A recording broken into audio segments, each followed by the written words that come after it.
Fair to say, mate, average day? Very average day, very average day. I don't know, swim was okay. Bike was good.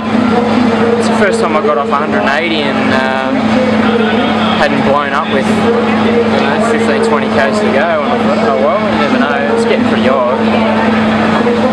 I don't know, I just felt like dog poo for that first 10k on the run, and then I came good, peaked belly back, went jobbed into the third. I was in third till about 25 k's, and I did start to struggle at about 20k and started walking the aid stations.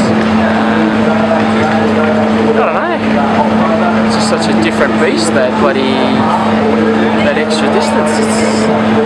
It's got me baffled and rattled. How do you rate this next year Ironman Australia victory a couple of seasons ago? Yeah, very different preparation, you know, to what I was doing, you know, back then in 2010.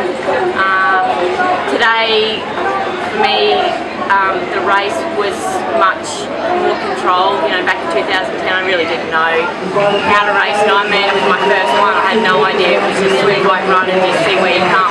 And I happened to strike lucky that year, but you know, this year, you know, it was a lot tougher. I think I'm stronger, but you know, for me, it was, you know, just learning how to control myself during the race. Belinda, a tough day out there. It's a tough course, and how'd you go? Well, I mean, it is a tough day, but then, you know, Ironman's supposed to be tough. I don't think there are any courses that you get something for nothing. The swim was great. I much prefer the swim here than where it was last year. It was a little rough out there, and I got a little bit bashed around one of the turning boys and got a nice big shiner. But the bike was fantastic. I love the bike, and I felt good on the bike. I rode strong, and I really didn't go through any bad patches, so I was quite happy with the way I felt when I got off the bike. But you know, with me, the run, it's always going to be a chug along. I don't run slowly, but I don't run quickly, and I just have to rely on people who self-imploding up in front of me. And so, look, I'm happy with. I would have loved the podium. So, you know, I was in podium position for most of the day, and I really would have loved to have hung on to that, but it wasn't meant to be. But 4th place this year is still one up on last year's 5th, so I have to be happy. You've been around for what seems like forever. Millions of years, yes.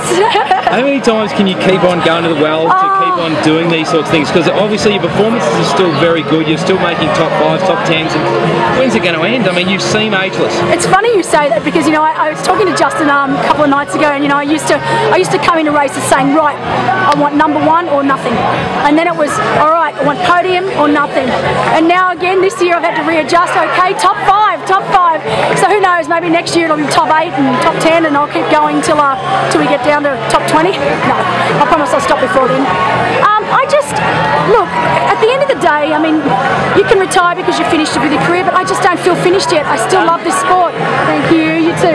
I love the sport. So I think if the passion's still there, the desire's still there, and the body's still willing and able, I'll keep going as long as I can.